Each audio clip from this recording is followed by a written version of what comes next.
into eyenzakalayo njengoba ngumuntu othwele kunendlu lapha ekameleni, nekamela nje lingavula umuntu.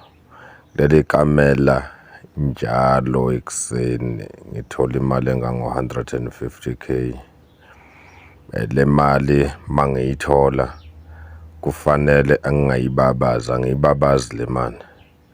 Angiyibabazi, kufuneke ngiyithathe ngiyishiftele ngiyifake kulamabhakede nginokuyifaka kuwona everyday. Umnomzane lo inyoka yami mangiyiphakela ngiphakela iy'nkukhu, idle iy'nkukhu. Idle iy'nkukhu eziwu-3 ngosuku.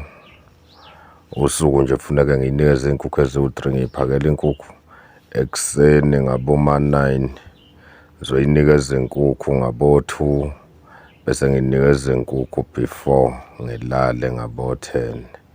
Isikhathi esiningi-ke ijwayele ukuthi inkukhu mangiyinikeza yona idle same time.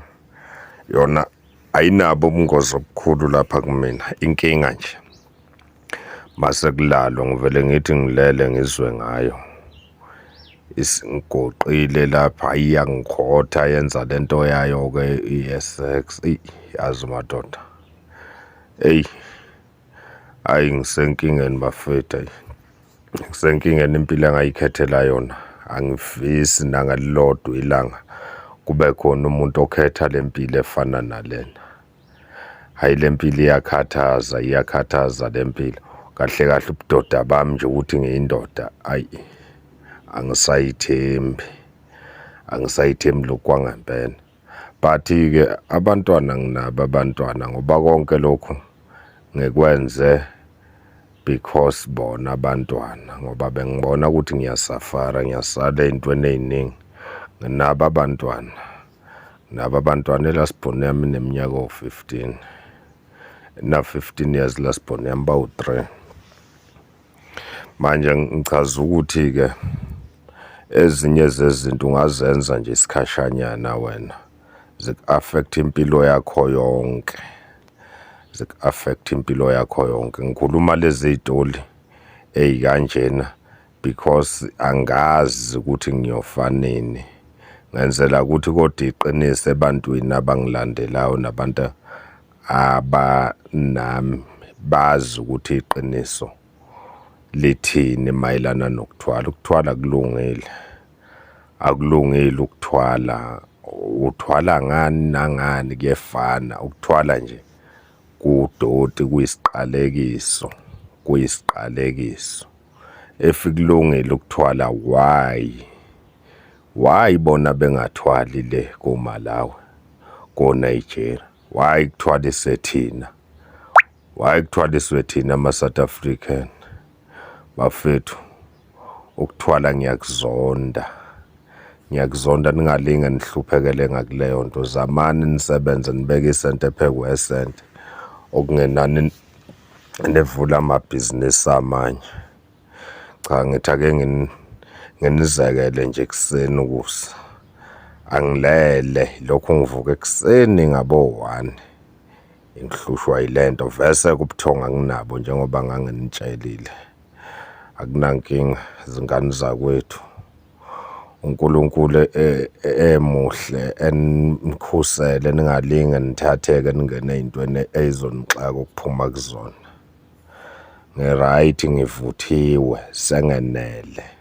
Hello guys, and welcome back to my YouTube channel. My name is Sello. Please don't forget to subscribe, comment, like, and of course do make sure that you do share this video. Guys, allegedly that was a big Zulu the Zulu artist talking about Ukuthwala.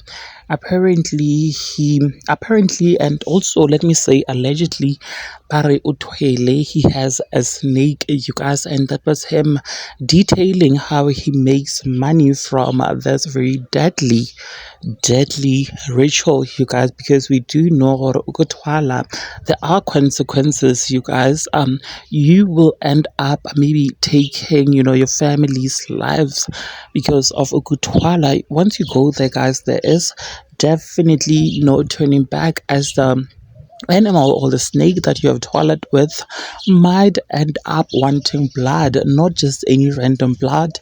They might want you to sacrifice using your family, your loved ones, your children, you guys. And that audio has been doing its round here on YouTube, and allegedly Variki Big Zulu, you guys. That audio is a very old audio, if I must say, you guys, and it has resurfaced online, and Barry Big Zulu is the one confessing to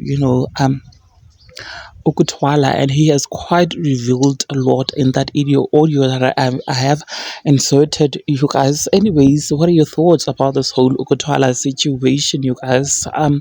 Do share them with me in the comments section, and of course, do not forget to subscribe if you haven't yet done so, and also make sure to share a video so that you do not have to miss out whenever I try to upload a new video, guys. Thank you so much for actually clicking and deciding on watching this video. I truly appreciate support or the subscribers, you guys, and may God just continue blessing you all. Thank you so much for clicking and deciding on watching this one, and God bless you all. Bye.